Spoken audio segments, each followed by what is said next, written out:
Bismillahirrahmanirrahim. Innal hamdalillah nahmaduhu wa nasta'inuhu wa nastaghfiruh wa na'udzu billahi min shururi anfusina wa min sayyiati a'malina. Man yahdihillahu fala mudilla lahu wa man yudlil fala hadiya lahu. Asyhadu an la ilaha illallah wahdahu la syarika lah wa asyhadu anna Muhammadan abduhu wa rasuluh. Ya ayyuhalladzina amanu taqullaha haqqa tuqatih wa la tamutunna illa wa antum muslimun.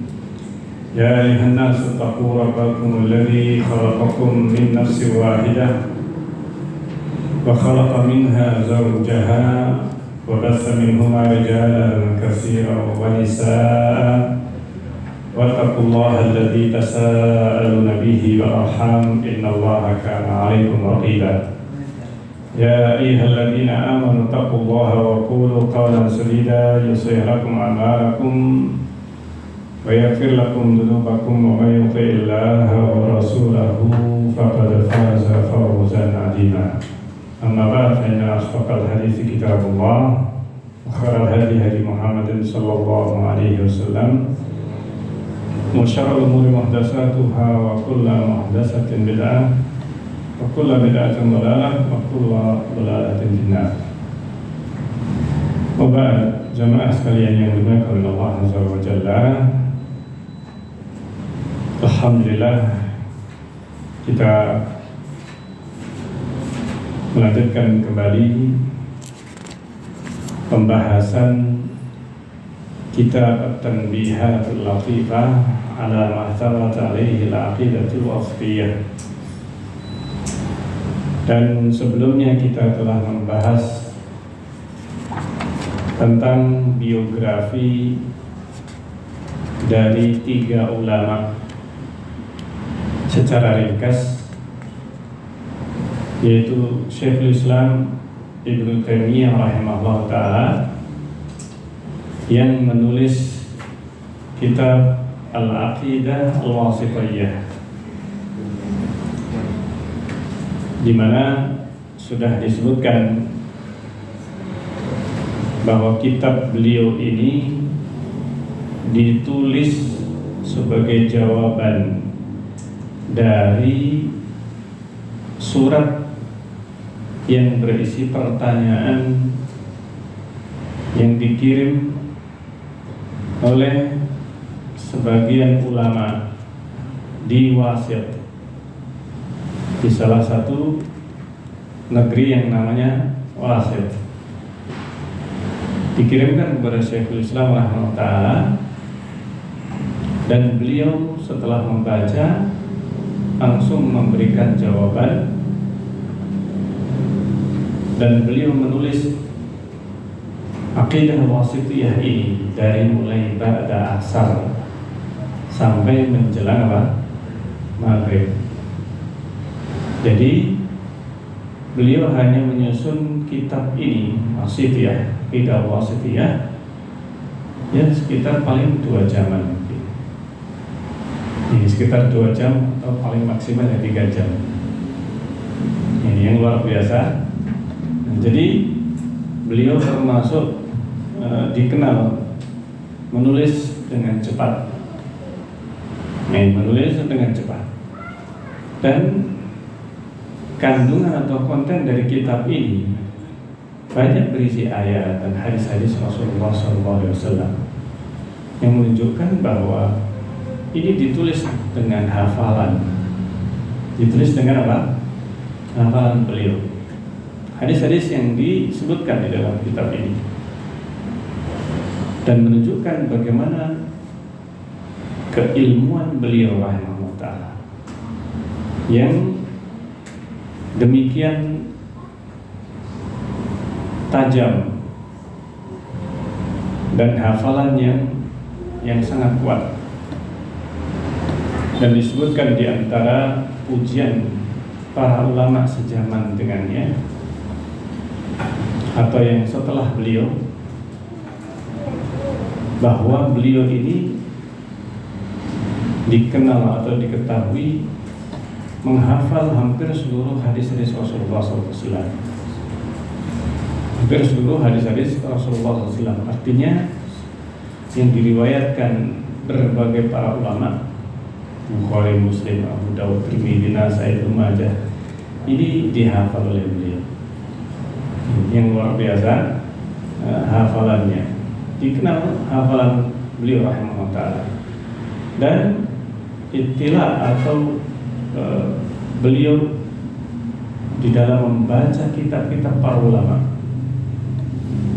di dalam belajar dan membaca, dan yang menunjukkan kecerdasan, kepandaian beliau dalam agama ini, sehingga ulama sezamannya, bahkan para ulama madhab sezaman Syekhul Islam Ibnu Taimiyah mengakui keilmuan mereka. Semua madhab, para ulama semua madhab fikih mengakui keilmuan beliau dalam berbagai fikih madhab. Ulama madhab Hambali, mereka bertanya dan mengakui keilmuan beliau terhadap madhab Hambali lebih baik daripada mereka. Ulama madhab Hanafi pada masa itu mengakui keilmuan beliau bahkan di dalam madhab Hanafi. Mereka bertanya tentang madhab Hanafi kepada Syekhul Islam rahimahullah. Madhab Syafi'i demikian juga. Ulama madhab Syafi'i di zaman beliau mengakui keilmuannya. Ini sampai mereka bertanya, dan banyak Syekhul Islam mengetahui madhab Syafi'i lebih dalam atau lebih luas dibandingkan dengan para ulama Syafi'iyah. Demikian juga madhab Maliki. Sehingga beliau ketika berbicara tentang madhab 4 masing-masing madhab, seakan beliau adalah ulama madhab itu.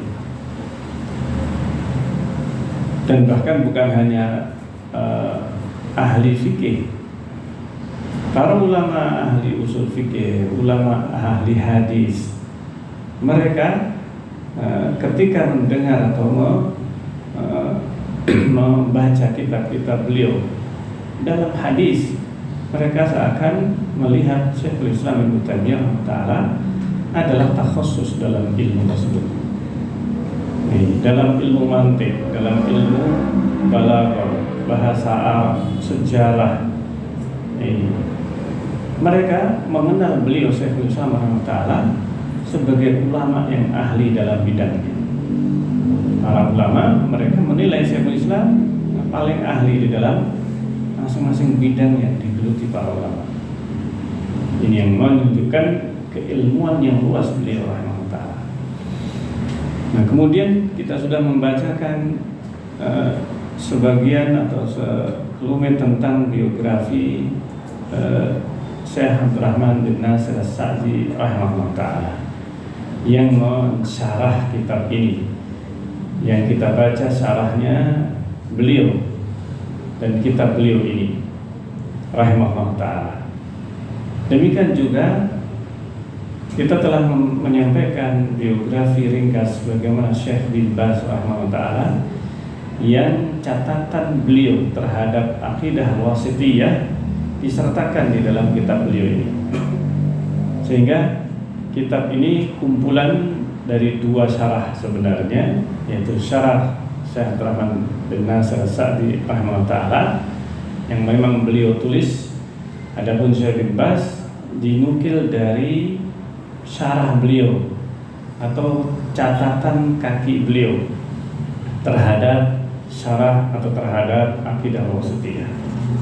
Nah, kita memasuki pembahasan kitab yang akan kita baca ini, yaitu Tanbihat Al-Latifah. Dan kita memulai dari halaman 13, Muqaddimah Asy-Syarih, muqaddimah dari pensyarah, yaitu Syekh Abdurrahman bin Nasir As-Sa'di rahimahullah ta'ala.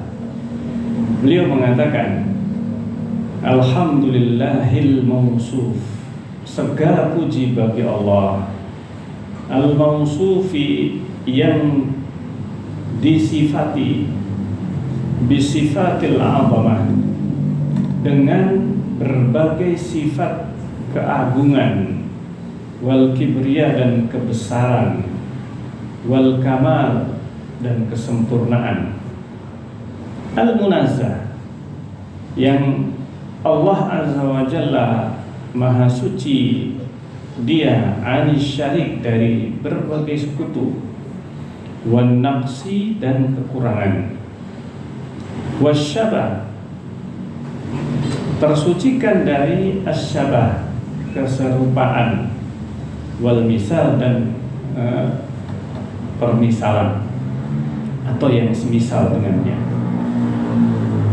Ini mukaddimah dari Syekh Rahmanuddin Nasir As-Sa'di yang menunjukkan bagaimana sebenarnya isyarat kepada isi dan kandungan dari kitab ini, yaitu bahwa kitab ini mengandung penjelasan tentang sifat-sifat Allah Azza wa Jalla, tentang sifat-sifat nama-nama Allah Azza wa Jalla atau tauhidul asma wa sifat. Ini yang menjadi salah satu pembahasan penting dalam kitab ini. Dalam kitab Aqidah Al-Wasithiyah. Karena memang Aqidah Al-Wasithiyah meskipun penjelasan tentang akidah secara umum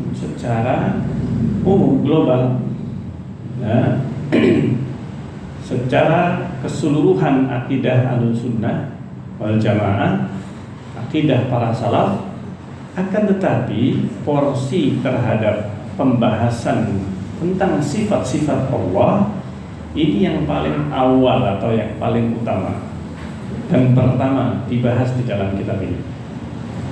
Baru kemudian membahas akidah Ahlussunnah secara keseluruhan. Artinya yang berkaitan dengan Allah Azza wa Jalla dan juga berkaitan dengan keimanan dan akidah yang lainnya, seperti tentang malaikat, tentang para nabi, tentang para sahabat Rasulullah SAW, tentang rukun iman, iman kepada takdir. Nah, ini semuanya akan dibahas di dalam kitab ini. Dibahas di dalam kitab ini, dan inilah yang akan disyarah atau dijelaskan sebagian catatan ringan. Beliau menyebutkan sesuai dengan judulnya, kitab ini adalah Tanbihatul Latifah, beberapa peringatan atau pembahasan latifah yang ringan. Jadi kitab ini kitab syarah, tetapi syarah sederhana atau syarah yang ringan, tidak panjang lebar, tidak terlalu panjang lebar. Catatan ringan. Nah, ini untuk memudahkan pembaca atau yang mengkaji kitab Aqidah Al-Wasithiyah, tetapi sudah mendapatkan penjelasan yang lebih gamblang tentang kitab ini atau sebagian yang perlu dijelaskan. Beliau melanjutkan, wa asyhadu annahul munfaridu bil wahdaniyah. Aku bersaksi bahwa dialah Allah yang tunggal, yang esa. Dialah Allah yang bersendirian dalam keesaannya, dengan keesaannya. Al-mustahiqqu li ifradihi.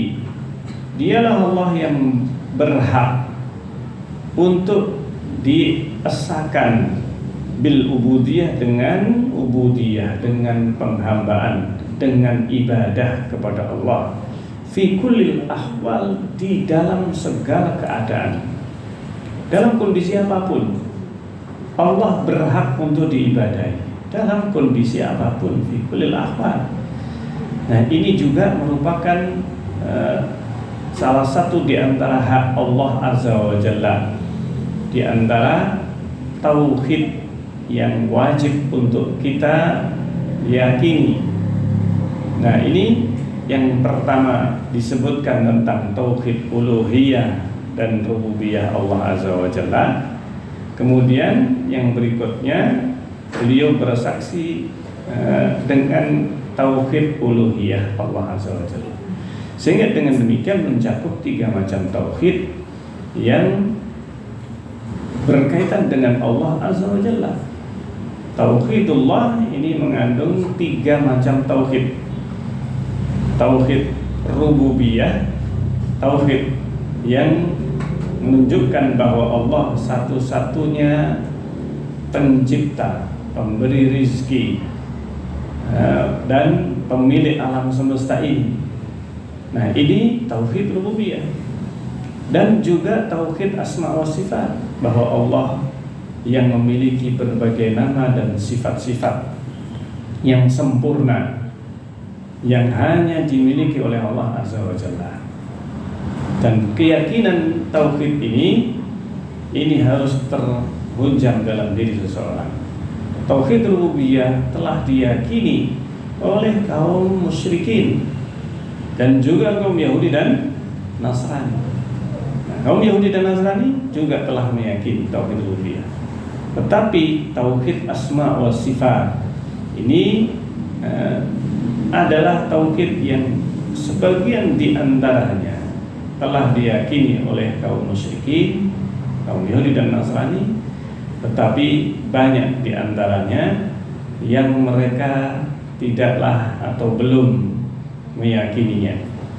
Nah, ini di antara kesempurnaan tauhid seseorang kepada Allah, maka dia harus mentauhidkan Allah, baik itu dalam hal rububiyah, keyakinan bahwa Allah satu-satunya pencipta, pemberi rezeki, ini pemilik alam semesta ini, yang berhak, yang memiliki kekuasaan di alam semesta ini, yang berhak untuk ditaati aturan-aturannya. Dialah Allah yang maha kuasa untuk memberikan atau menghukum, untuk menegakkan hukumnya, untuk membuat hukum terhadap manusia. Nah, ini tauhid rububiyah Allah, dan juga tauhid asma wa sifat, dan juga sekaligus tauhid uluhiyah. Di antara makna uluhiyah Allah bahwa hamba harus taat kepada hukumnya. Sang hamba harus taat kepada perintah dan larangannya. Nah, ini.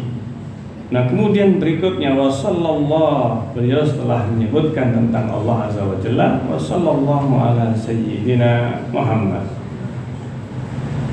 Semoga salawat Allah kepada sayyidina, junjungan kita, pemuka pemimpin kita Muhammadin wa ala alihi, kepada keluarga beliau, wa sahbihi, para sahabatnya, wa man tabi'ahum, dan siapapun yang mengikuti mereka, fil aqaid, dalam akidah, wal akhlak, dalam akhlak, wal aqwali wal af'al, perkataan ataupun perbuatan.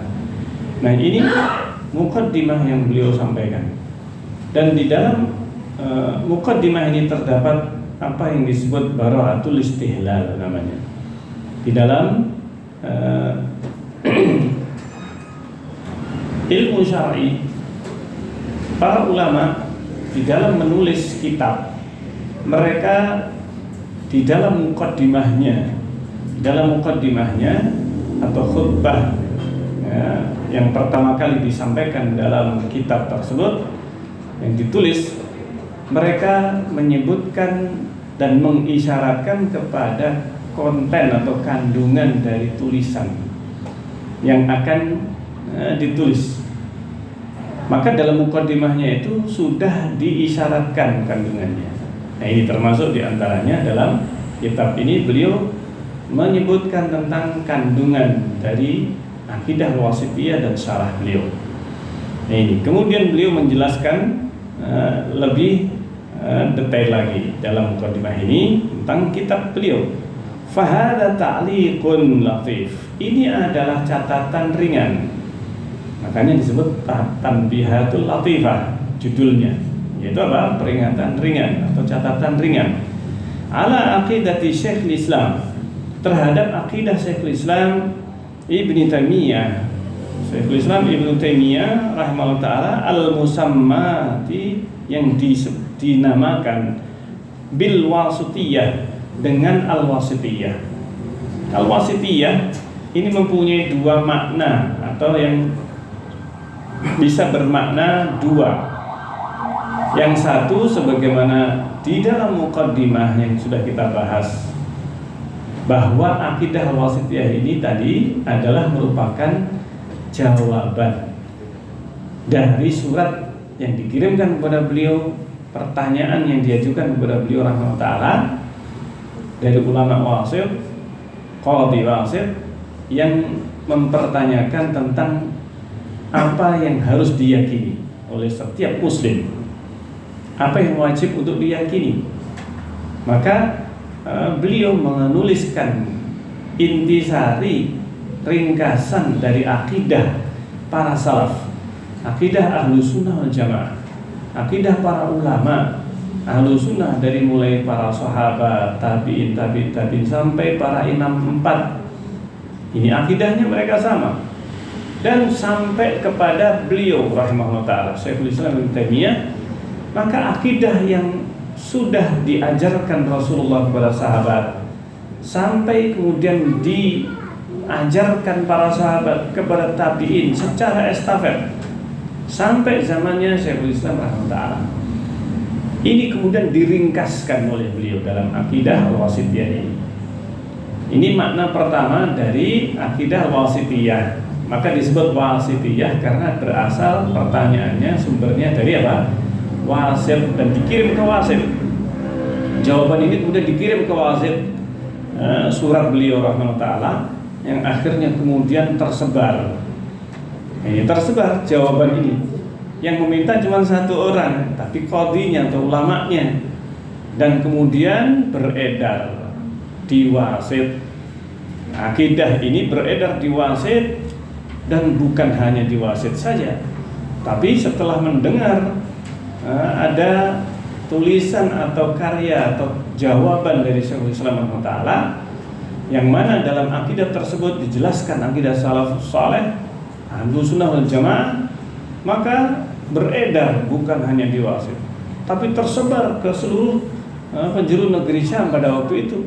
Wasit salah satu di negeri Syam, dan akhirnya tersebar sampai ketika kitab ini tersebar, maka muncullah pengingkaran dari berbagai kelompok-kelompok yang menyimpang dari akidah ini. Dan sampai dilaporkan kepada penguasa tentang sebagian yang ditulis oleh Syekhul Islam rahimahullah ta'ala dalam kitab ini juga, sehingga beliau kemudian didatangi lagi, diminta untuk menjelaskan atau menyampaikan tentang akidah beliau, dan beliau pun juga akhirnya menjelaskan. Nah ini yang kemudian disampaikan juga bagaimana penentangan terhadap Syekhul Islam di dalam akidah ini.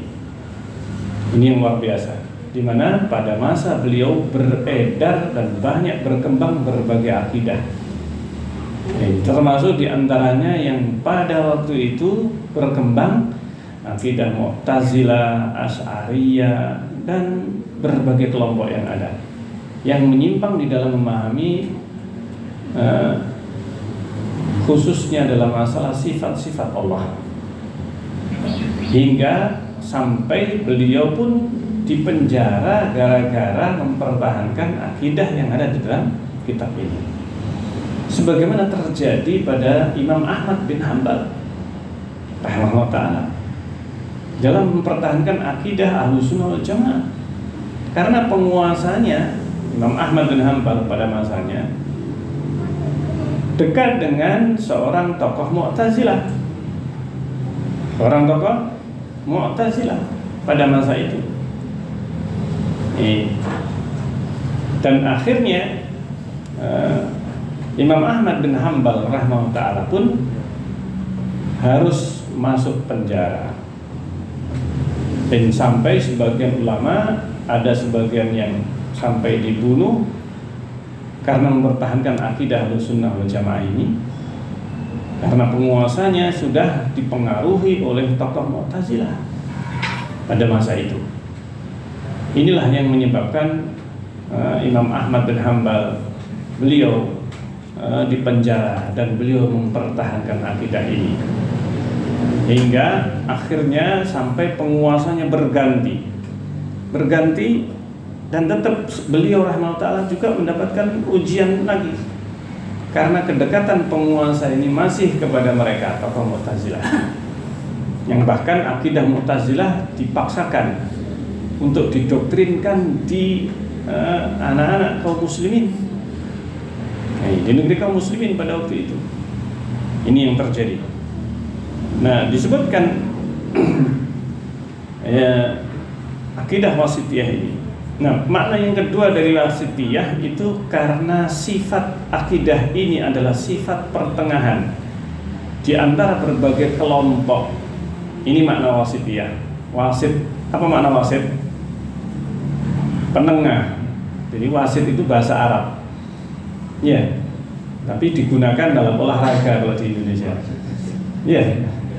Di Indonesia dipakai untuk apa? Untuk olahraga, wasit. Ini memang penengah wasit, dan akidah wasitiyah artinya akidah pertengahan. Dia ada di tengah berbagai kelompok-kelompok yang sesat. Ini.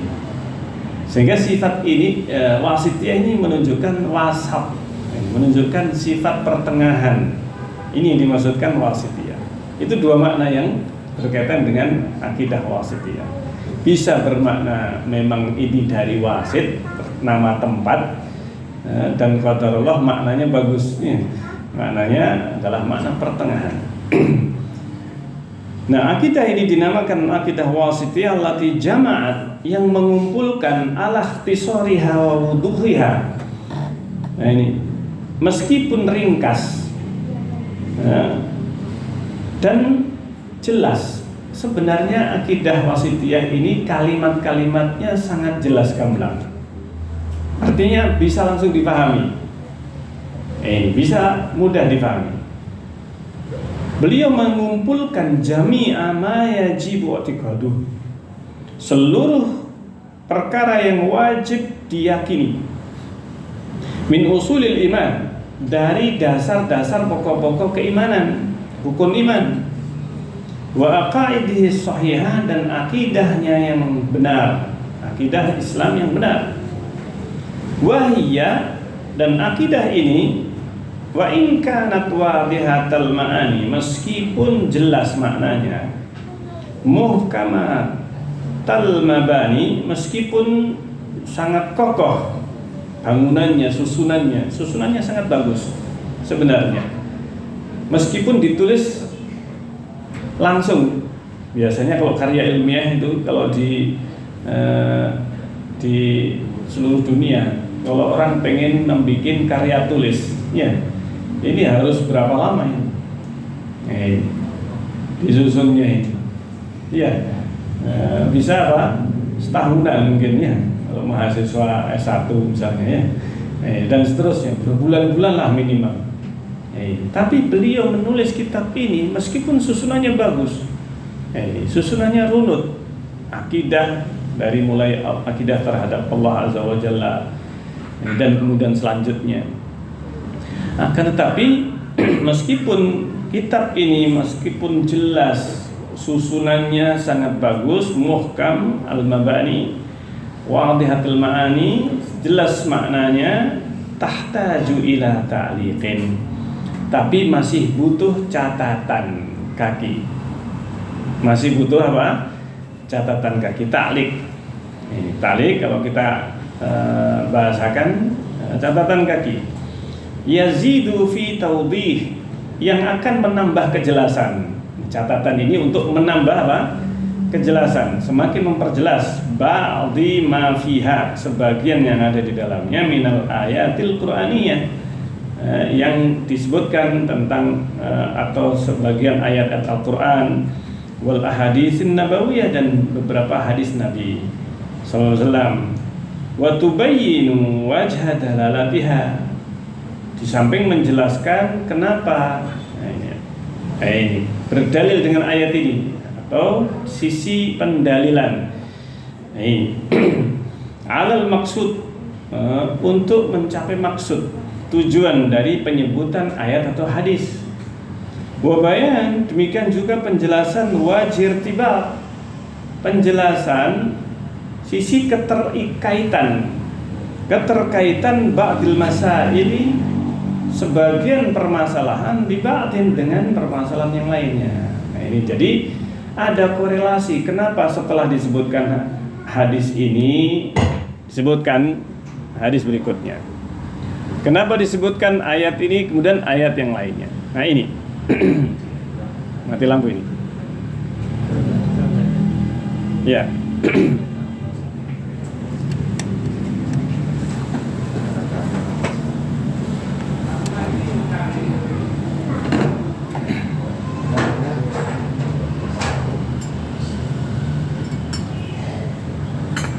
Kesempatan ini. Bismillah. Lampu mati.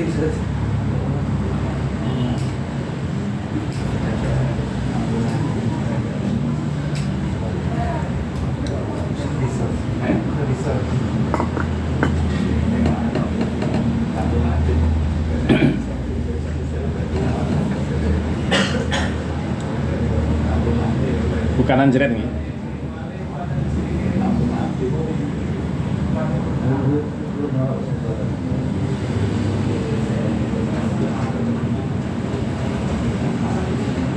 Dilanjut atau? Dilanjut aja. Ibu-ibu nggak dengar ini. Baik, kita lanjutkan.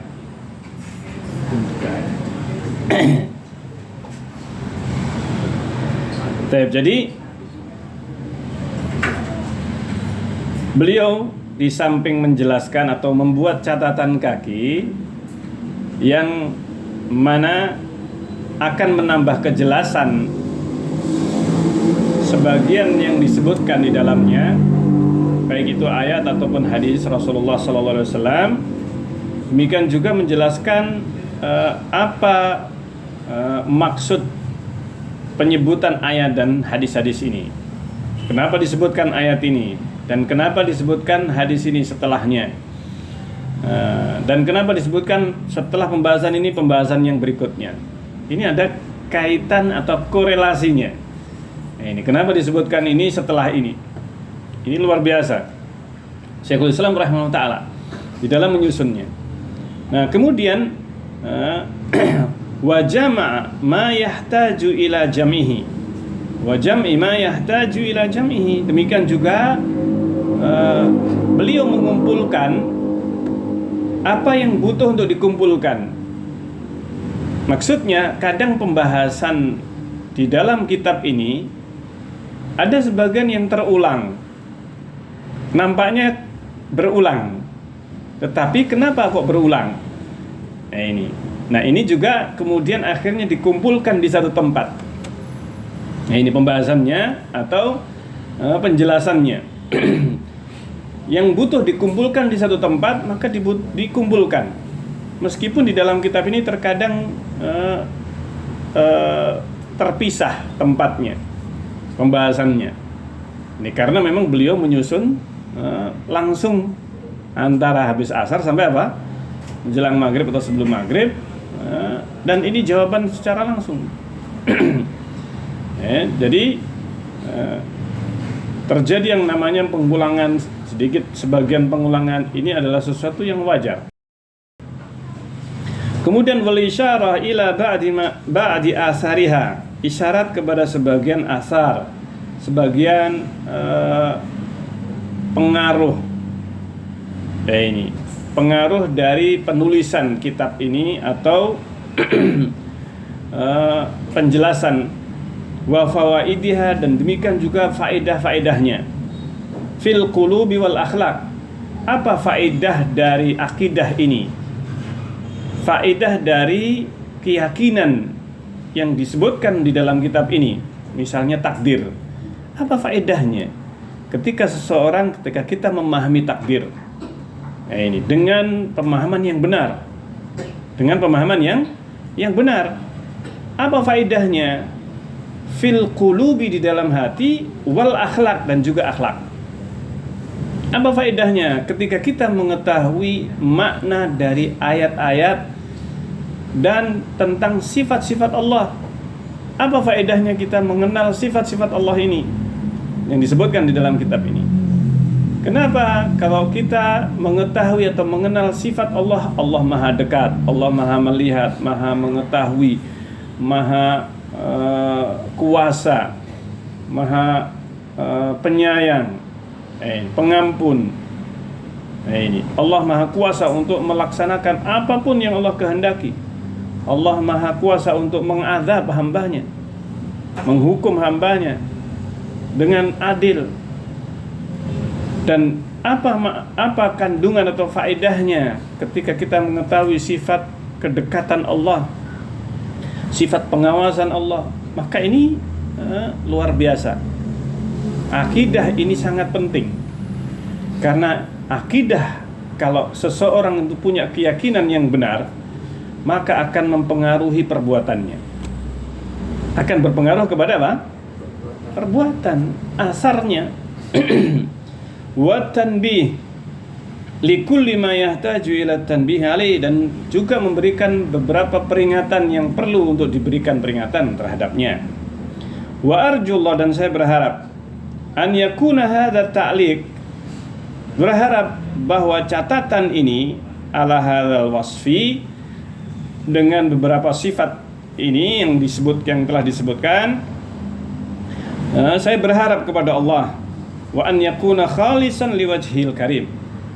Saya berharap ini adalah amal yang diharapkan wajah Allah yang maha mulia, muqarriban ilaih, yang bisa mendekatkan diri kepada Allah azza wa jalla, nafi'an, bermanfaat, sahlan fi alfadhihi, mudah dalam lafadznya, wa ma'anihi, dan maknanya. Amin. Nah, ini adalah muqaddimah yang beliau sampaikan. Kemudian beliau memulai menjelaskan apa yang ditulis oleh Syekhul Islam rahimahullah ta'ala. Apa yang beliau tulis di dalam kitab ini? Muqaddimah al-musannif, muqaddimah penulis. Qala al-musannifu rahimahullahu ta'ala, penulis, yaitu maksudnya Syekhul Islam Ibnu Taimiyah rahimahullah ta'ala. Wa qaddasa ruhahu, semoga Allah merahmati beliau, mensucikan ruhnya, fi illiyin, di illiyin. Illiyin adalah nama tempat di atas langit yang 7. Namanya illiyin. Suatu tempat di mana? Di atas langit yang 7. Di atas langit yang 7, di mana di illiyin ini Allah tempatkan catatan seluruh orang-orang mukmin, catatan amal, kitabnya, catatannya manusia. Masing-masing manusia ada apa? Ada catatannya, ada rapotnya. Nah ini, kalau rapot itu kan kesimpulan matematik 7. Nah ini, ya, bahasa Indonesia sekian. Itu cuma itu rapot. Tetapi ini catatan seluruh amal detail. Nah ini, sedetail-detailnya. Jadi catatan ini lengkap. Satu manusia, satu orang, catatan seluruh hidupnya sejak balik sampai mati. Tiap detik ada catatannya. Bahkan tiap sepersekian detik, ya kan? Ada catatannya semuanya, lengkap. Dan itu detail, catatan tersebut oleh Allah ditempatkan. Catatan orang-orang mukmin itu di tempat yang namanya apa? Illiyin. Wa ma adraka ma illiyun. Apa itu illiyin atau illiyun? Kitabun marqum. Kitab yang sudah kalau bahasa kita terregistrasi, sudah marqum, sudah tercatat. Ini sudah terekam. Ini tidak bakal salah. Tidak ada catatan manusia yang apa? Yang salah. Ini di Illiyin namanya. Sehingga kitab ini seluruh manusia masing-masing catatannya kalau orang mukmin ada di Illiyin. Lah kalau orang bukan mukmin, kalau orang kafir, orang munafik dan yang lainnya atau ahlul maksiat, di mana catatannya? Maka catatannya namanya wa ma adraka ma sijjin. Apa itu? Sijjin. Sama, kitabun markum, kitab catatan yang disebutkan di dalam sijjin ini, yaitu mereka catatannya orang-orang kafir, munafik atau orang-orang fasik, maka disebutkan di dalam Al-Quran itu inna kitaba al-fujjar, kitabnya fajir, orang-orang yang jahat, lafi sijjin, itu berada di mana? Sijjin. Sijjin ini tempatnya di mana? Di lapisan bumi paling bawah. Bumi ini ada 7 lapis. Di bawah lapisan yang ke-7 itu ada tempat yang namanya apa? Sijjin. Kalau di atas langit yang 7 namanya Illiyin. Kalau di bawah bumi yang 7, lapisan ke-7 namanya apa? Sijjin. Sijjin itu maknanya hampir sama dengan sijen. Apa sijin? Penjara. Ini penjaranya zaman dulu itu, kalau penjara itu di bawah tanah, bangunannya di bawah apa? Memang turun ke bawah. Sijin itu penjara yang di bawah tanah. Ini sehingga cahaya matahari itu gelap tempatnya. Sijin itu biasanya penjara, ini penjara zaman dulu itu di bawah, kemudian tempatnya gelap. Nah ini subhanallah. Kalaupun ada cahaya matahari, maka itu adalah cahaya yang sangat sedikit atau kecil. Ini sijin atau penjara. Sudah itu menunjukkan makna sempit, gelap. Itulah sijin. Nah, ini catatannya dan bahkan orangnya. Nah, ini yang ditempatkan di dalamnya. Nah, disebutkan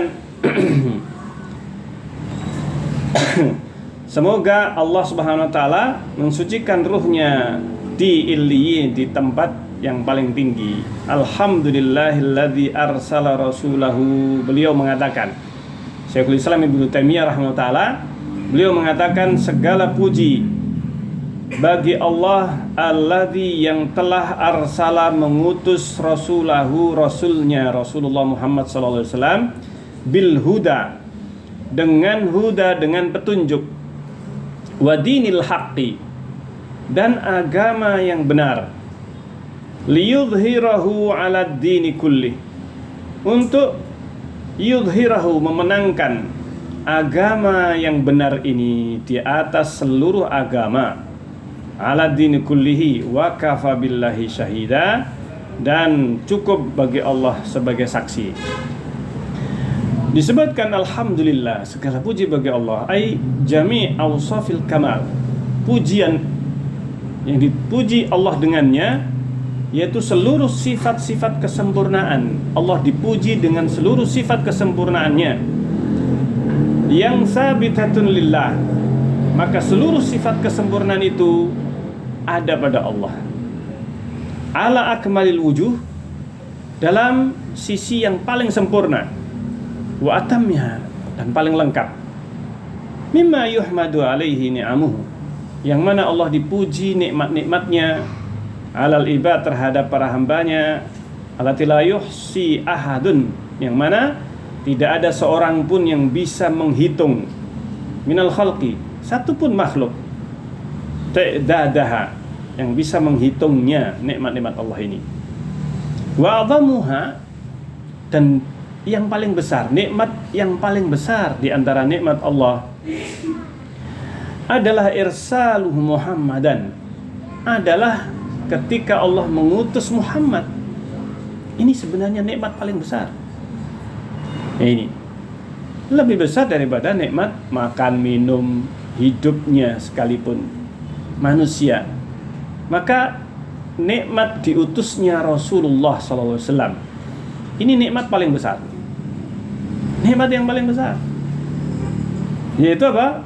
Diutusnya Rasulullah rahmatan lil alamin, bukan hanya untuk umat bangsa Arab, tetapi rahmatan lil alamin. Rasulullah itu diutus untuk seluruh alam semesta. Ini rahmatan lil alamin. Allah sudah menyatakan ini di dalam Al-Quran. Ini bahwa Allah mengutus Rasulnya itu untuk rahmatan lil alamin. Lil alamina nadhira. Rasulullah itu lil alamin, memberi peringatan kepada seluruh alam semesta. Ini sejak Rasulullah diutus, maka berbeda dengan para rasul dan nabi yang sebelumnya. Para nabi dan rasul sebelumnya diutus untuk kaumnya saja. Bani Israel diutus nabi Bani Israel, untuk Bani Israel saja, tidak untuk yang lain. Nabi Musa diutus untuk Bani Israel. Ketika bertemu dengan Khidir, apa kata Nabi Khidir kepada Musa ketika datang? Apakah engkau Khidir? Ini. Maka Khidir menjawab, iya. Kamu siapa? Aku Musa. Ini kisah ini disebutkan Rasulullah SAW. Musa Bani Israel. Ini yang tidak disebutkan dalam Al-Quran. Ini Rasulullah menjelaskan rincian pertemuan Nabi Musa dengan Khidir. Khidir itu pun gak disebutkan namanya dalam Al-Quran, tetapi disebutkan Rasulullah SAW dalam hadis. Karena itu tidak mungkin kita bisa memahami Al-Quran tanpa apa? Hadis. Nah ini Rasulullah SAW menyebutkan di dalam Al-Quran, di dalam hadis Rasulullah SAW, bahwa pertemuan Musa dengan Khidir ini, ketika pertama kali Nabi Musa ketemu dengan Khidir setelah ikannya meloncat, nah baru kemudian apa? Ketahuan, balik lagi dan kemudian bertemu dengan seseorang. Apakah engkau Khidir? Ini. Maka Khidir menjawab, ya.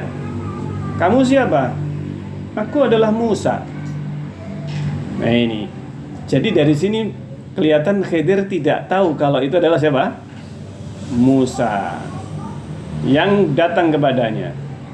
Menunjukkan bahwa Khidir ini tidak tahu perkara gaib. Tidak tahu perkara gaib secara mutlak. Khidir mengetahui sebagian perkara gaib sebatas yang diberitakan kepada Khidir, dan tidak tahu perkara gaib yang tidak diberitakan kepadanya. Sementara Musa diberitahu, ini ada seorang namanya Khidir, hamba yang lebih diberi ilmu yang tidak diberikan kepada Musa. Ini yang Nabi Musa penasaran. Nabi Musa apa? Penasaran, karena ketika sebelum diperintahkan untuk datang kepada Khidir, Musa ditanya oleh Allah Azza wa Jalla, siapa yang paling tahu? Manusia paling tahu tentang Allah Azza wa Jalla, tentang agamanya. Maka Musa menjawab, saya. Nah ini jawaban Nabi Musa ini kemudian dijelaskan oleh Allah bahwa ada yang mengetahui, yang diberi ilmu. Nah ini sesuatu ilmu yang tidak diberitakan kepada Musa. Musa penasaran, akhirnya diperintahkan untuk datang kepada Khidir. Dan Musa membawa teman satu orang. Nah ini yang kemudian menjadi apa? Menjadi ajudannya atau menjadi temannya dalam perjalanan itu. Dan akhirnya Musa mengatakan, engkau Khidir? Iya. Kamu Musa. Kamu siapa? Musa. Musa Bani Israel. Ini pertanyaannya Nabi Khidir kepada Musa. Musa Bani Israel. Kata Musa, iya, Musa Bani Israel. Jadi Nabi Musa diutus untuk Bani Israel. Khidir diutus oleh Allah atau diberi wahyu, beliau juga menjadi nabi. Tapi karena bukan Bani Israel, maka syariat Nabi Musa tidaklah mencakup Nabi apa? Khidir. Nabi Khidir tidak harus mengikuti syariat Nabi Musa. Nabi Khidir mengikuti apa yang Allah perintahkan kepadanya. Beliau juga mendapatkan wahyu, dan beliau mengikuti wahyu dari Allah Azza wa Jalla. Sebagaimana yang Allah wahyukan, Allah perintahkan, maka tidak harus mengikuti Musa. Musa hanya ingin mengikuti Khidir. Khidir sudah menyampaikan. Nah ini, Khidir sudah menyampaikan kepada Musa, engkau nanti nggak akan bisa sabar. Nggak akan bisa apa? Sabar. Nah ini. Dengan apa? Dengan diriku. Yaitu. Maka kata Nabi Musa, saya akan sabar. Nah, saya akan berusaha untuk apa? Bersabar. Nah ini, tetapi dalam perjalanannya benar-benar Nabi Musa tidak bisa apa? Sabar. Kenapa? Kenapa Nabi Musa tidak bisa bersabar? Nabi Khidir mengatakan, fa kaifa tasbiru ala ma lam tuhit bihi khubra. Bagaimana kamu bisa sabar terhadap sesuatu yang kamu tidak memiliki ilmu, tidak memiliki pengetahuan, kamu nggak tahu. Makanya kesabaran itu adalah buah dari apa? Ilmu. Kesabaran itu buah dari ilmu. Masya Allah. Allah yang menyebutkan, makanya Khidir mengatakan kepada Musa, bagaimana kamu nanti bisa sabar? Fa kaifa tasbir ala ma lam tuhit bihi khubra. Terhadap sesuatu yang kamu nggak tahu. Betul apa yang dikatakan Khidir.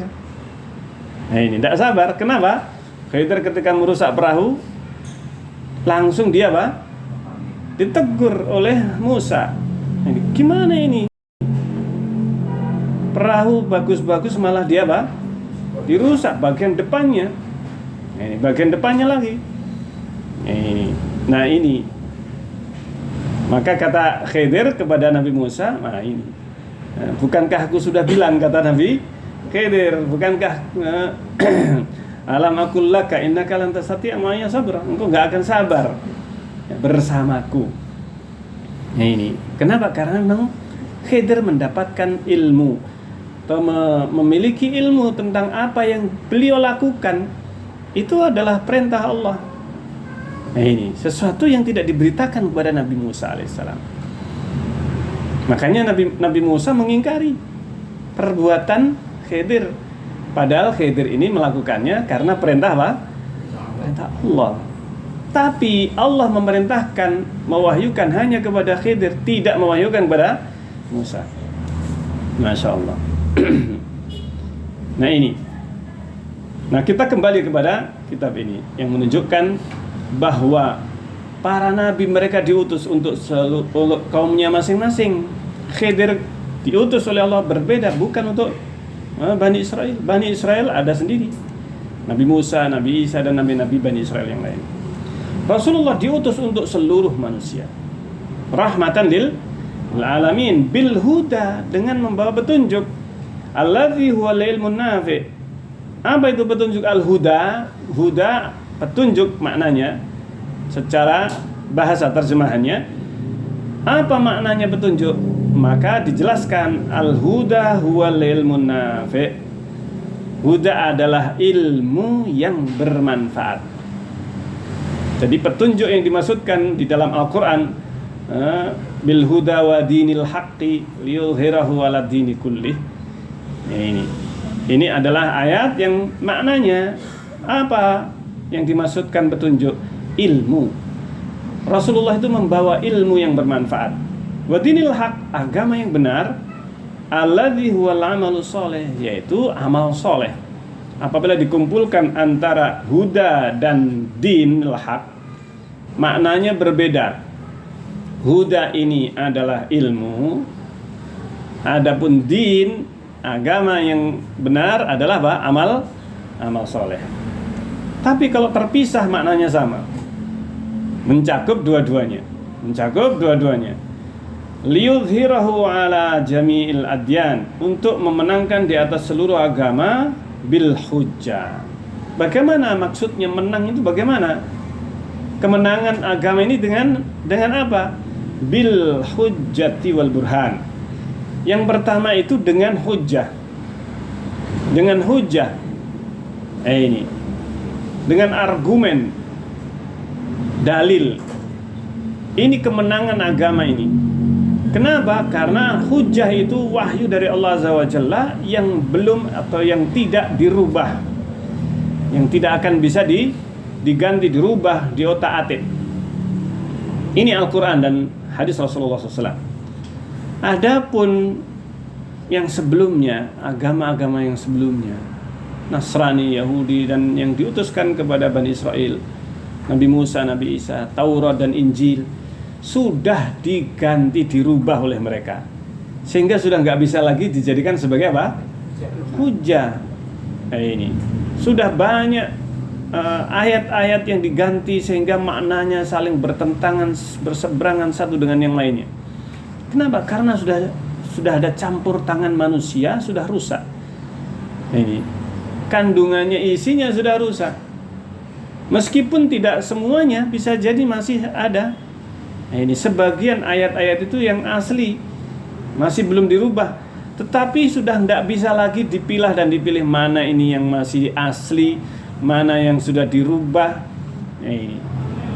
Maka dengan adanya Al-Quran, maka ini akan jelas mana ayat Taurat dan Injil yang diganti atau yang dirubah dan mana yang belum. Ini yang belum dirubah maka akan mirip dengan Al-Quran. Akan mirip maknanya dengan apa?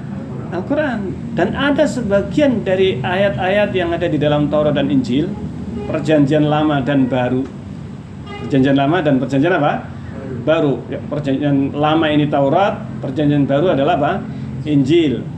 Dan yang ada di dalam Perjanjian Lama dan Baru ini sudah banyak tambahan, bukan dari Allah, tapi buatan manusia yang diklaim sebagai bagian dari Taurat atau bagian dari Injil. Padahal ini sebenarnya bukan dari keduanya, tapi dari tulisan apa? Manusia yang disandarkan kepada Allah atau disandarkan kepada Nabi Isa, Nabi Musa alaihissalam. Nah inilah yang tidak bisa dijadikan hujah lagi. Maka dimenangkan yang pertama, Islam di atas agama yang lainnya dengan hujah. Yang pertama. Dan yang kedua bil izzi wa sultan. Yang kedua adalah dengan kekuatan dan kekuasaan. Sultan. Yaitu dimenangkan ketika umat ini menjalankan Al-Quran dengan sebenarnya. Dan itu sudah diberikan oleh Allah Azza wa Jalla di generasi awal umat ini. Dan yang nanti di akhir zaman juga akan diberikan kembali kepada umat ini. Nah ini kapan? Yang pertama adalah ketika Rasulullah bersama sahabat dan generasi salaf. Pada waktu itu Islam di atas, dimenangkan oleh Allah Azza wa Jalla di atas seluruh agama. Makanya Persia Romawi ditaklukkan.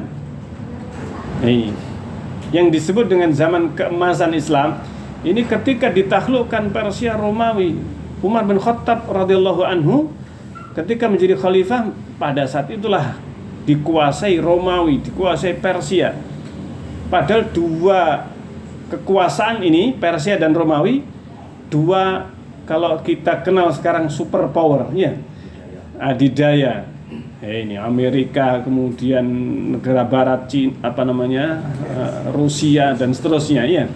Ini yang mempunyai kekuatan yang ditakuti di dunia. Tetapi pada masa itu Romawi dan Persia, dua kekuatan superpower dunia terbesar, bahkan banyak negara-negara dikuasai, tundukkan di bawah kekuasaan Romawi dan Persia. Kerajaan-kerajaan kecil ini harus tunduk kepada salah satu dari keduanya, gabung dengan Romawi atau dengan apa? Persia, atau siapa yang menguasai duluan, dikuasai Persia atau dikuasai Romawi. Nah ini, maka itulah yang akan berkuasa, koalisinya dan sekutu-sekutunya ini. Pada waktu itu ditaklukkan dua-duanya, sehingga Islam menjadi kekuasaan yang paling besar. Nah ini sudah ditaklukkan di masa Umar bin Khattab radhiyallahu anhu. Kemudian negara-negara kecil yang lainnya sudah lama-kelamaan Islam ini paling ditakuti pada masa itu. Kerajaan-kerajaan kecil mereka takut semuanya. Ini yang luar biasa. Nah, kemudian ketika umat ini meninggalkan agamanya, maka ditimpakan kerendahan. Ditimpakan kerendahan. Dan Rasulullah sudah menyebutkan ini. Idza tabayatum bil inah.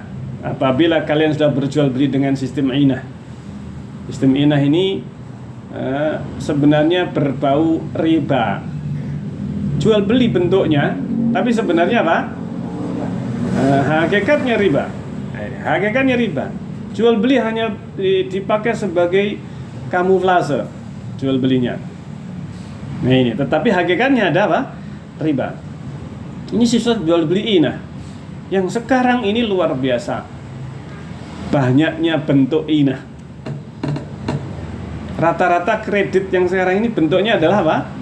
Inah sebenarnya. Nah ini, kredit yang berlaku di banyak tempat di seluruh dunia, ini sebenarnya inah yang dimaksudkan. Ini riba. Hakikatnya riba. Kalau kalian sudah jual beli dengan riba, dengan inah, nah ini, wa akhadtum atnabal baqar, dan kalian mengambil ekor sapi, maksudnya sibuk dengan apa? Pertaniannya. Wa raditum bizar'i, dan kalian ridho dengan pertanian kalian. Nah ini, sibuk dengan dunia. Wa taraktumul jihada fi sabilillah, kalian tinggalkan jihad di jalan Allah. Sallallahu alaikum billah, niscaya Allah timpakan kepada kalian dullan, kerendahan, kehinaan. Nah ini, kehinaan ditimpakan, kerendahan atau kehinaan. Nah ini, la yanzihu ankum, dalam sebagian lafaz la yarfa'uhu ankum, tidak diangkat, tidak dicabut dari kalian, hatta tarji'u ila dinikum, hingga kalian kembali kepada agama kalian. Kembali maksudnya kembali mengamalkan agama atau pemahaman yang awal. Ini mana kembali?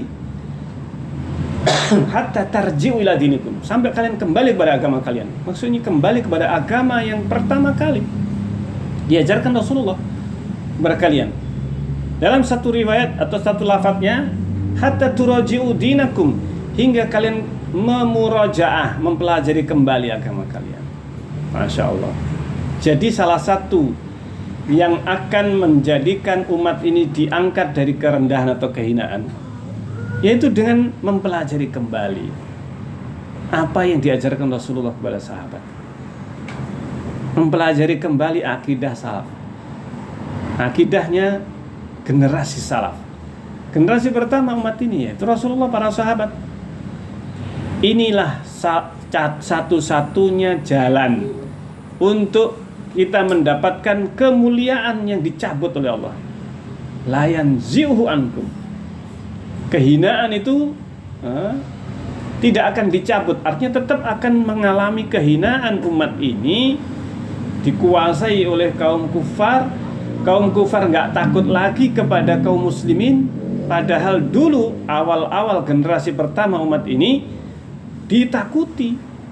Islam ini, kekuatan kaum muslimin ditakuti oleh dunia.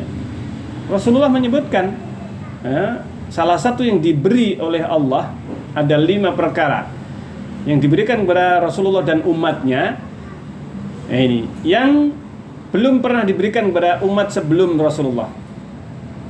Yaitu apa? Salah satunya walayan ja'anallahu yaitu apa? Allah utitu ar-ru'ba fi aduwikum, aku diberi rasa takut pada musuh kalian. Ini yaitu berrubi masirata syahrin, rasa takut ini masirata syahrin, yang jaraknya 1 bulan perjalanan pada waktu itu. Artinya kalau belum terjadi atau sebelum peperangan terjadi, 1 bulan sebelum perang terjadi, ini janjian perang. Zaman dulu ada janjian apa? Perang. Ya, seperti halnya sekarang ini 2 negara yang saling apa? Saling berapa namanya? Beradu, berseteru. Nah ini. Terkadang ada kesepakatan untuk perang. Ini janjian perang. Perang pun juga ada apa? Janjiannya. Janjian perang. Ini ancaman-ancaman, kalau enggak ini tanggal sekian, ini perang. Nah, ini terjadi.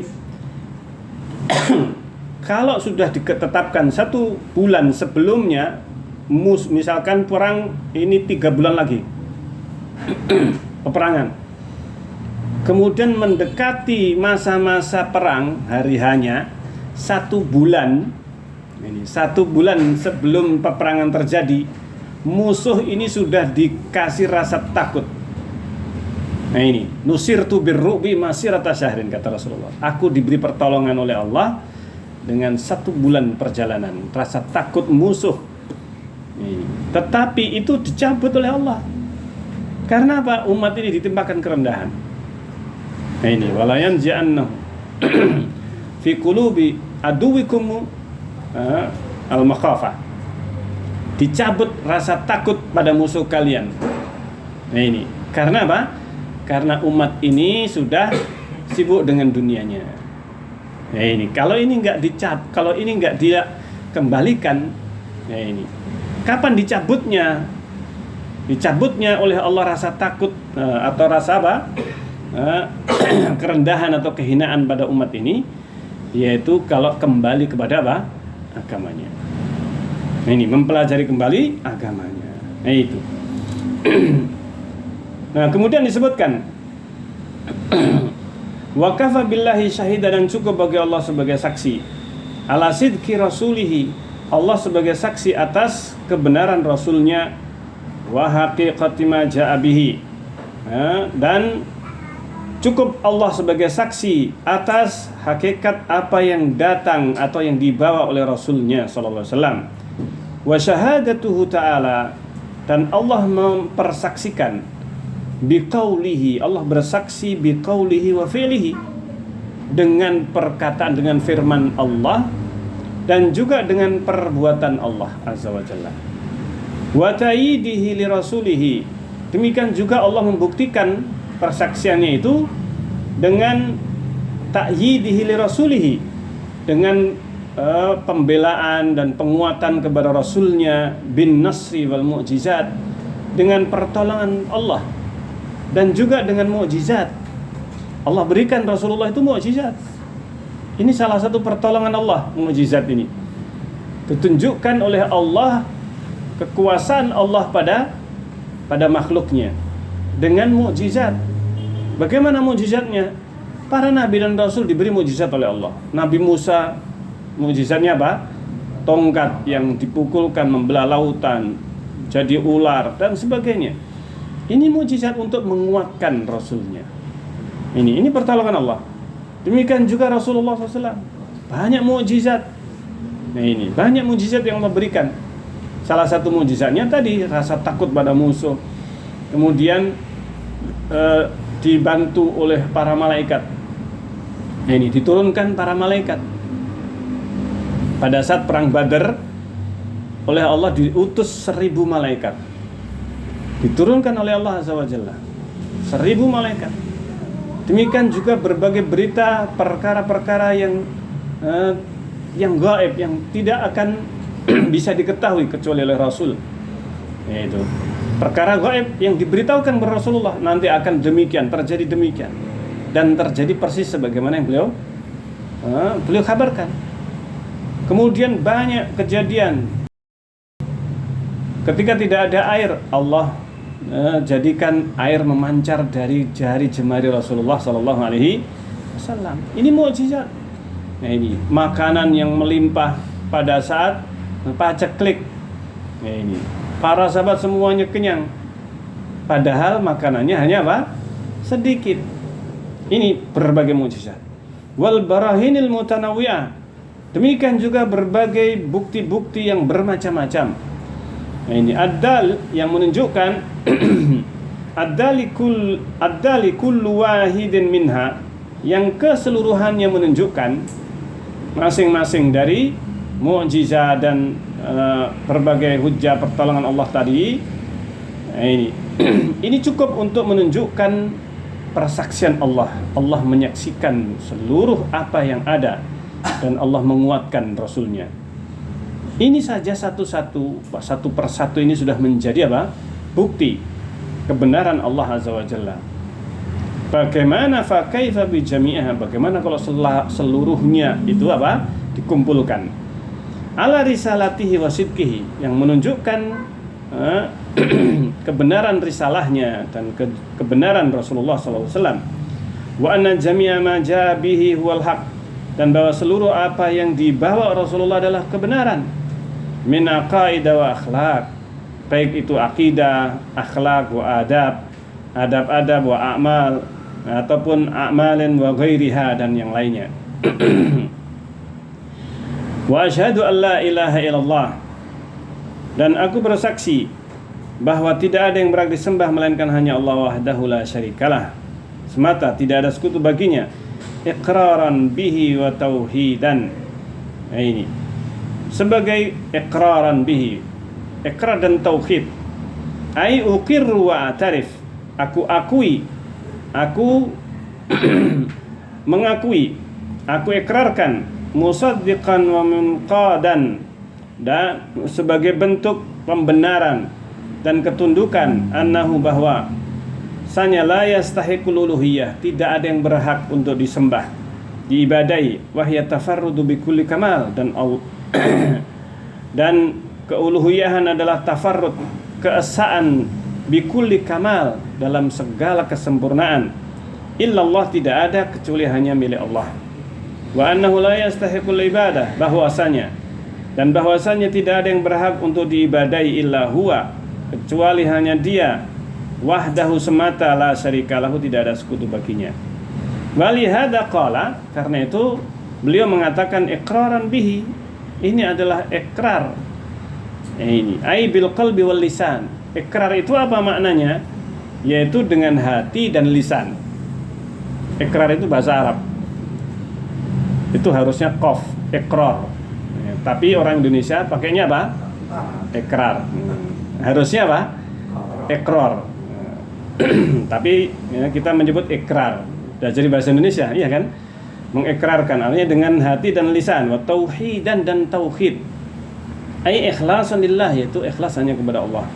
Fi kulli ibadatin, dalam seluruh ibadah, qauliyatin aw amaliyah, baik itu ucapan, perbuatan, atau i'tiqadiyah, atau berupa keyakinan.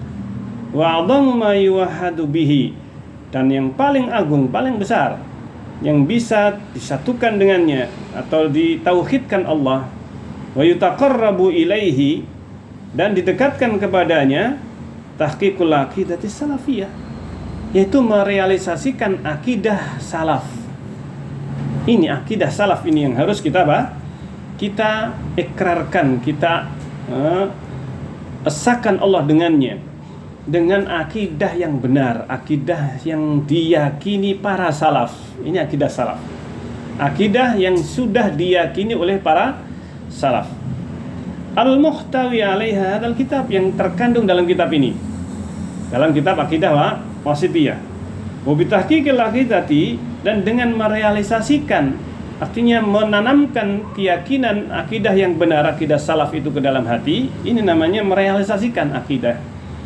Tasluhul amal, niscaya dengan benarnya akidah, maka otomatis akan benar amalnya. Artinya amal itu, meskipun amalnya itu benar sesuai dengan tuntunan, tapi kalau tidak ikhlas, maka tidak sah, tidak akan bermanfaat. Nah, ini tidak bermanfaat kalau diiringi dengan riya, apalagi syirik. Maka harus dua syarat amal itu, harus apa? Terkumpul dua, ikhlas dan apa? Salihul amal, yaitu amal soleh, yaitu yang benar sesuai dengan tuntunan. Wa tuqbal, nah ini akan diterima kalau sudah benar akidahnya, yaitu keikhlasannya kepada Allah SWT. Wa tastaqimul umur, dan akan lurus. Nah, ini tastaqimul umur. Wa asyhadu anna Muhammadan abduhu wa rasuluh, dan aku bersaksi bahwa Muhammad hamba dan rasulnya, sallallahu alaihi wa alihi wasallam tasliman mazida. Ini aku bersaksi bahwa Muhammad hamba dan rasulnya, semoga salawat dan salam kepadanya, tasliman mazida, dengan keselamatan yang tak berlebih. Asyhadatu lirrasul birrisalah, persaksian terhadap Rasulullah dengan risalah wal ubudiyah dan ubudiyah, ibadah dan risalah yang telah dibawa oleh Rasulullah. Bi syahadati lillahi bitauhid, yaitu dengan persaksian bahwa Allah satu-satu yang berhak disembah. La yakfi ihdahuma 'anil ukhra, tidak cukup satu saja kalau bukan dengan yang lain. Syahadat la ilaha illallah harus diiringi dengan Muhammad Rasulullah. Ini dua syahadat yang nggak bisa dipisahkan. Nggak bisa hanya satu saja. Nah, ini la yakfi ihdahuma 'anil ukhra, nggak bisa cukup satu saja dari yang lainnya. Wala budda fiha min i'tiraf, dan harus ada pengakuan abdi, min i'tirafil abdi, pengakuan dari sang hamba bi kamali ubudiyatin nabi, dengan kesempurnaan ubudiyah Nabi SAW li Rabbih, kepada Allah. Yaitu apa? Bahwa Muhammad adalah hamba dan Rasulnya yang terbaik. Rasul dan hamba terbaik adalah Rasulullah SAW. Ini harus diiringi dengan pengakuan ini. Nah, ini syahadat la ilaha illallah tidak sempurna kecuali dengan pengakuan bahwa Muhammad adalah hamba dan Rasulnya. Nah, ini adalah hamba dan Rasulnya. Wa kamal risalatihi, dan harus mengakui, meyakini kesempurnaan risalah Rasulullah, al-mutadamminati li kamalihi, yang menunjukkan kesempurnaan Rasulullah sebagai seorang manusia dan Rasul. Wa annahu faqa jami'al bashar, dan bahwa beliau melebihi seluruh umat manusia semuanya. Fi kulli khaslati kamal, dalam seluruh sifat kesempurnaan sebagai manusia. Manusia tidak ada yang sempurna, tetapi yang paling sempurna adalah Rasulullah Sallallahu Alaihi Wasallam. Nah, ini Rasulullah SAW. La tusamma syahadatan, tidak disebut syahadat, persaksian, tidak dikatakan persaksian syahadat, hatta yusaddiquhul abdu fi kulli ma akhbar. Hingga kapan seorang itu persaksiannya ketika mengatakan asyhadu la ilaha illallah wa anna muhammad rasulullah, ketika dia bersaksi la ilaha illallah Muhammad Rasulullah, tidaklah sempurna. Nah, ini tidak dinamakan persaksian hingga betul-betul si hamba ini yang mengucapkan la ilaha illallah Muhammad Rasulullah itu membenarkan. Ini yang pertama. Kalau dia sudah mengucapkan Muhammad Rasulullah, ini gak akan bermanfaat ucapan ini. Tidak bermanfaat ucapan ini hingga si hamba yang mengucapkan, dia yang pertama membenarkan fi kulli ma akhbar bihi, harus membenarkan apapun yang diberitakan Rasulullah. Itu makna persaksian. Aku bersaksi la Muhammad utusan Allah. Ini ya, wa asyhadu anna Muhammad Rasulullah. Apa maksudnya persaksian itu? Salah satunya adalah maknanya apa? Aku membenarkan seluruh yang beliau beritakan. Itu maknanya Muhammad Rasulullah. Kalau kita mengucapkan aku bersaksi Muhammad Rasulullah, maknanya apa? Satu, yaitu mengakui bahwa apapun yang diberitakan Rasulullah berarti adalah apa? Benar. Ini harus yakin. Kalau masih ragu, berarti kamu ini ketika mengucapkan aku bersaksi Muhammad utusan Allah, ini apa? Persaksian apa? Palsu ya. Ini masih apa? Cuman sekedar ucapan saja. Ini cuma abangi lambe kalau ya. Ini omong kosong, omdo saja. Kalau orang mengatakan Muhammad utusan Allah, kemudian dia ketika dikabari ini dari Rasulullah menyampaikan ini, masa ini dia ucapan saja, berarti ini masih belum bermanfaat ucapannya. Wa yuti'uhu fi kulli ma amar. Kemudian yang kedua, taat dengan apapun yang beliau perintahkan. Ini makna kedua, kandungan yang kedua. Wa yantahi amanaha anhu, dan yang ketiga dia harus menghentikan atau berhenti dari seluruh yang dilarang, yang dibenci Rasulullah SAW. Nah itu. Dan yang keempat, tidak beribadah kepada Allah kecuali dengan syariat yang dibawa Rasulullah SAW. Ini kandungan syahadat Muhammad Rasulullah. Wa bihadil umur, maka dengan seluruh perkara ini tatahaqqaqus syahadah, maka tatahaqqaq terrealisasi persaksian itu. Artinya diakui persaksian itu adalah persaksian yang benar. Persaksian Allah itu dengan tauhid, walir rasul berisalah, dan persaksian bahwa Rasul adalah utusan Allah Azza wa Jalla. Maka dia harus menunjukkan yang pertama, ketika dia bersaksi la ilaha illallah, maka dia harus mengesahkan Allah, tidak menyekutukan Allah. Ini berbuat syirik. Dan ketika mengucapkan syahadat Muhammad Rasulullah, maka 4 ini yang harus kita kita jalankan. Apa tadi? Membenarkan apapun yang diberitakan. Yang kedua, mentaati seluruh perintah Rasulullah. Yang ketiga, meninggalkan, menjauhi, membenci apapun yang dilarang, dibenci Rasulullah SAW. Dan yang keempat, tidak beribadah kepada Allah kecuali dengan apa?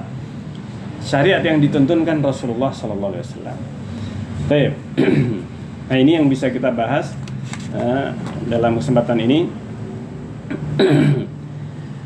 Dan insyaallah akan kita lanjutkan dalam pembahasan berikutnya biidznillah taala.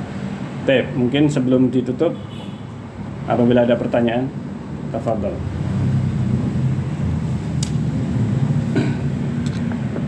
Bismillahirrahmanirrahim. Ustaz, Ustaz yang bilang Allah itu mempunyai sifat cemburu terhadap hambanya. Apa benar itu? Terus dalam hal apa Allah cemburu pada hambanya? Iya.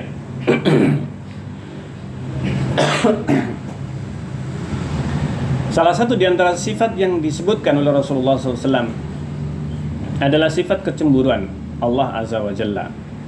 Maksudnya apa? Allah kecemburuannya. Kecemburuan. Ini. Ketika Allah menciptakan hamba, tetapi yang disyukuri adalah selain apa? Selain Allah. Sampai sini ya. Ini. Ketika Allah disekutukan, disekutukan Allah dengan makhluknya, yang seharusnya Allah yang ditujukan. Ketika Allah menciptakan hamba, tetapi hamba itu bersyukur kepada selain Allah. Ketika Allah sudah memerintahkan untuk berdoa kepadanya, tapi si hamba justru minta kepada apa? Selain Allah Azza wa Jalla. Nih. Dan ketika hukum atau perintah dan larangan Allah dilanggar, maka di situ kecemburuan Allah. Nah ini. Sama sini sifat-sifat apa? Kecemburuan Allah Azza wa Jalla ketika sang hamba taat kepada selain Allah. Taat kepada hawa nafsunya. Ini yang dimaksudkan dengan kecemburuan Allah Azza wa Jalla. Baik. Jelas ini jawabannya. Rasulullah yang menyebutkan. Contoh terlalu mencintai makhluk lain.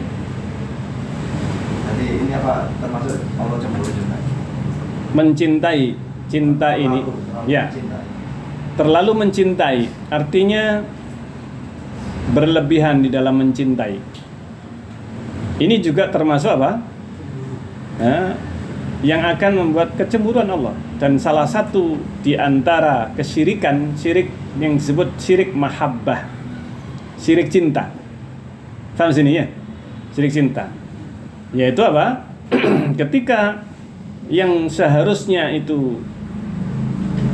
seseorang lebih mencintai Allah daripada makhluknya, atau seharusnya seorang mencintai karena Allah, tapi dia bukan karena Allah. Mencintai makhluk bukan karena Allah. Maka ini juga salah satu bentuk syirik al-mahabbah, syirik cinta. Buktinya syirik cinta itu bagaimana? Atau bentuknya syirik cinta ini bagaimana? Ketika dia mencintai seorang wanita musyrikah. Wanita musyrikah. Kalau pembahasannya Yahudi Nasrani ada pembahasan tersendiri. Mencintai wanita yang musyrikah, Hindu, Buddha atau semacamnya. Dia mencintainya. mau menikahinya. Tetapi secara hukum syar'i apa? Dilarang. Bolehnya kapan? Mencintai orang Hindu atau Buddha. Boleh nggak wanita Buddha atau Hindu bisa dicintai nggak? Apa yang boleh? Hah? Kalau mukmin jelas. Yahudi dan Nasrani sebenarnya secara hukum asal dibolehkan wanita Nasrani dinikahi. Iya, dinikahi. Tetapi kalau musyrikah nggak boleh. Ya ini nggak boleh dinikahi. Kapan bolehnya? Apa? Kalau menjadi budak. Misalkan terjadi peperangan antara kaum muslimin dengan kaum musyrikin. Musyrikin ini orang Buddha atau Hindu atau semacamnya. Paham sini ya? Kemudian ditawan. Dan kemudian dia mendapatkan budak, tawanan perang. Nah ini.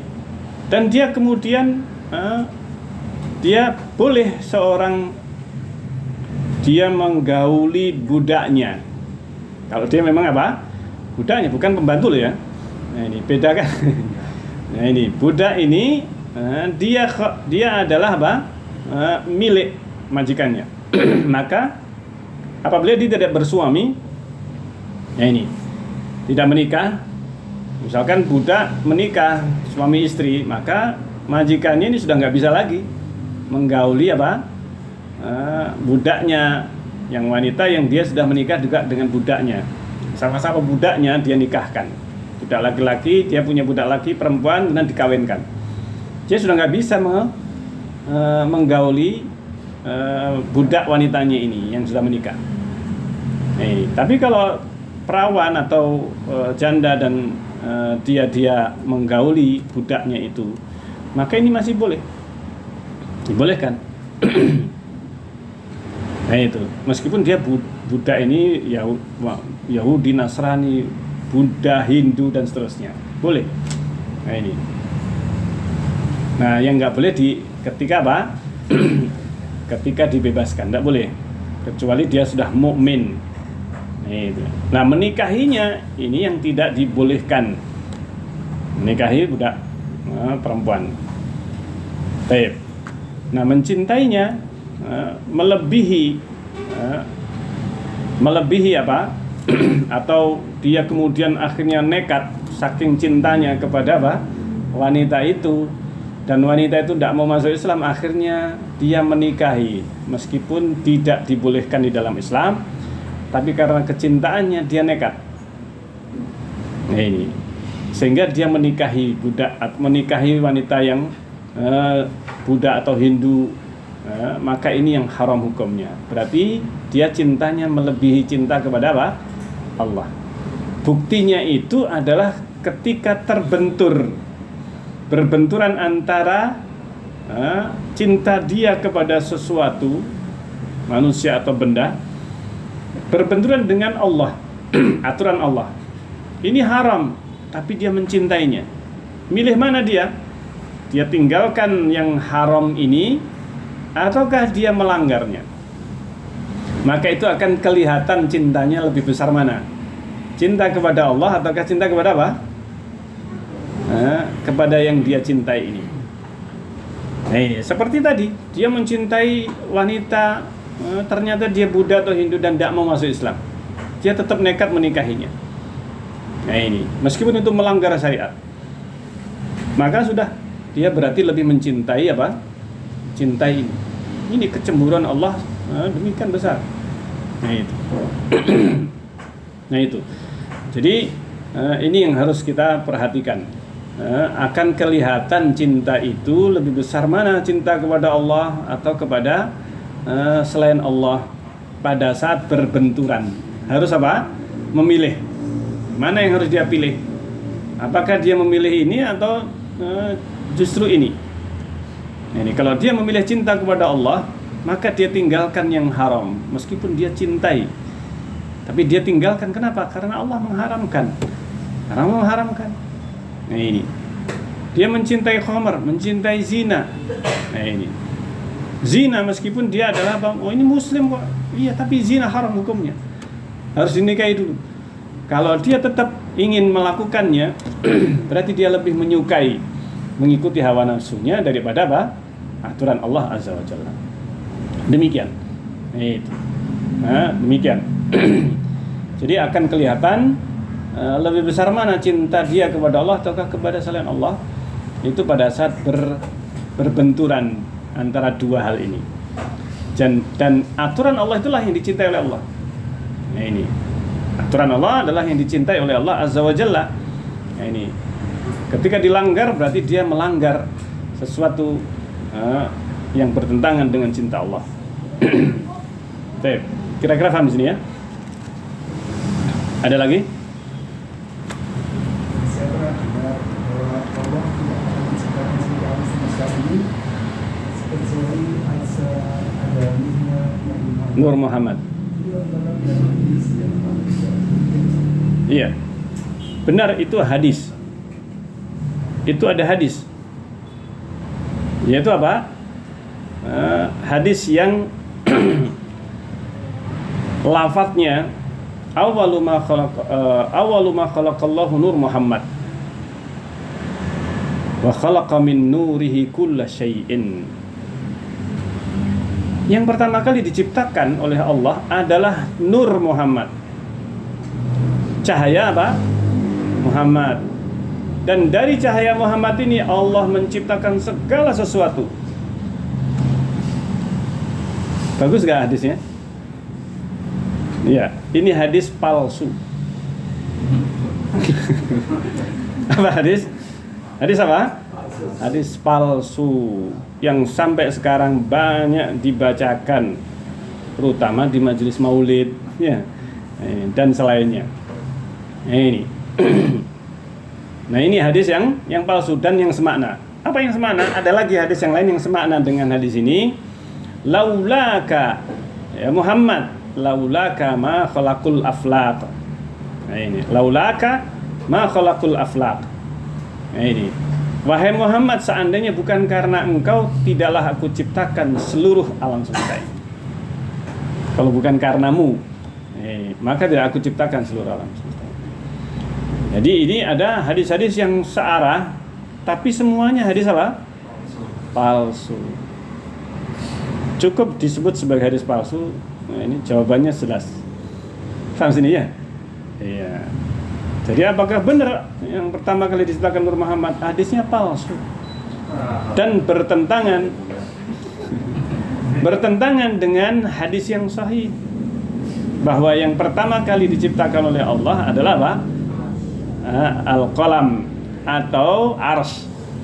Karena hadisnya bunyinya awwalu ma khalaqallahu al-qalamu atau awwala ma khalaqallahu al-qalama qala lahu uktub. Ini yang pertama kali diciptakan oleh Allah adalah pena. Ini penerjemahan yang pertama.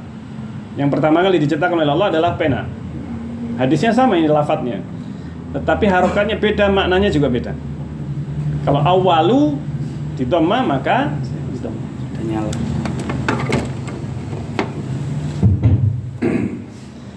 Jadi kalau pertama itu awalu di dhammah, maka yang pertama kali diciptakan oleh Allah adalah al-qalam, pena. Tetapi dengan makna yang kedua, penerjemahan yang kedua, awala di fathah, awala ma khalaqallahu al-qalama qala lahu uktub. Ketika pertama kali Allah menciptakan pena, Allah berfirman kepada pena, tulislah. Beda nggak maknanya jadinya? Faham? Beda nggak? Beda. Kalau dibaca awalu, yang pertama kali diciptakan oleh Allah adalah apa? Pena. Kemudian Allah berfirman, ini bu, tulislah. Berarti yang pertama kali pena yang diciptakan oleh Allah. Dengan hadis ini juga dalilnya. Adapun dalil yang mengatakan arsy yang diciptakan pertama kali, itu apa? Bahwa hadis ini dikatakan awwala ma khalaqallahu al-qalama. pada saat Allah pertama kali menciptakan pena, yang pertama kali dikatakan oleh Allah kepada pena itu yaitu apa? Tulislah. Perintah pertama maksudnya. Nah itu bukan yang pertama kali diciptakan adalah apa? Pena. Loh, kenapa? Nah, karena ketika hadis ini disebutkan wa kana arshuhu 'alal ma', ketika itu arsy-nya Allah ada di atas air. Jadi sudah ada apa? Arsy. Nah, terjadilah perbedaan pendapat di kalangan para ulama karena beda membacanya, cara membacanya. Yang dua-duanya juga bisa dibaca di fathah ataupun di apa? Di dhamma. Nih. Jadi perbedaan para ulama cuma dua ini saja. Tapi sama-sama sepakat bahwa pena dan arsy adalah makhluk yang paling awal diciptakan oleh Allah Azza wa Jalla. Nih. Jadi di antara makhluk yang pertama kali diciptakan oleh Allah, arsy, pena. Arsy dan apa? Dan pena. Dan air yang ada di atasnya arsy, ini juga apa? Sudah diciptakan oleh Allah Azza wa Jalla. Jadi pena setelah itu. Nah ini perbedaan pendapat para ulama di dalam membaca dan akhirnya memahaminya juga berbeda. Nah yang benar yang mana? Karena memang tidak disebutkan cara membacanya yang benar yang bagaimana. Nah para ulama mengkompromikan, ada yang menguatkan salah satu dari yang lainnya. Karena ada beberapa lafaz yang sebagian ulama berhujjah karena summa qala. Yaitu kemudian Allah mengatakan. Berarti yang pertama kali pena. Dan ini perbedaan pendapat, cabang perbedaan. Perbedaan ini adalah cabang akidah. Tapi sepakat bahwa pena dan arsy yang pertama kali diciptakan. Baik. Kok sampai sana bisa?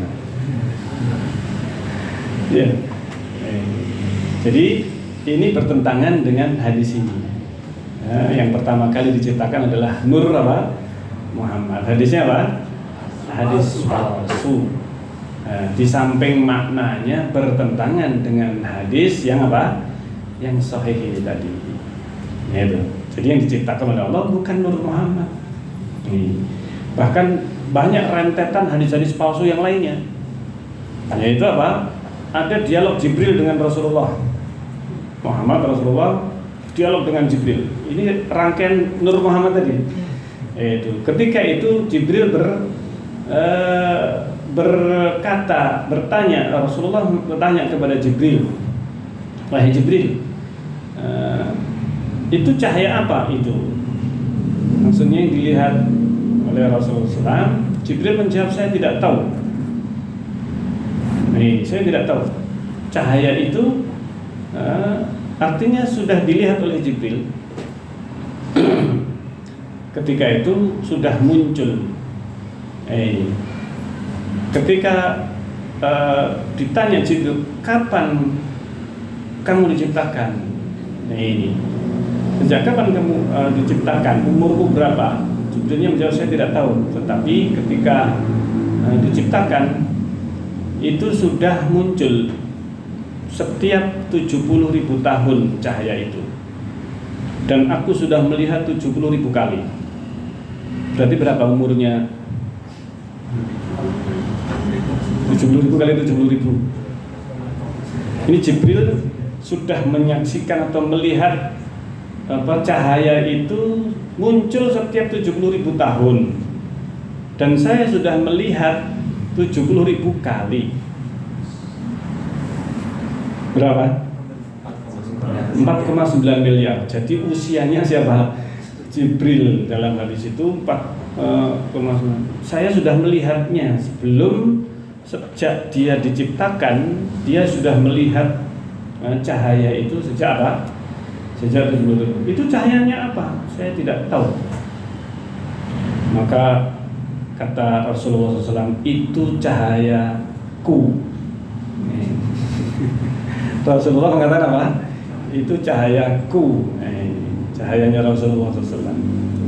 Dari cahaya itulah diciptakan segala sesuatu ya, termasuk Jibril, termasuk yang lainnya. Ini semuanya rangkaian hadis apa? Hadis palsu. Dan kalau ada lafaz yang lainnya berarti sudah pasti adalah apa? Adalah palsu. Baik. Demikian. Insyaallah sampai di sini. Dan insyaallah akan kita lanjutkan dalam kesempatan yang berikutnya billahi taala. Kita akhiri subhanakallahumma rabbana wa bihamdik asyhadu an la ilaha illa anta astaghfiruka wa atubu ilaik. Assalamualaikum warahmatullahi wabarakatuh.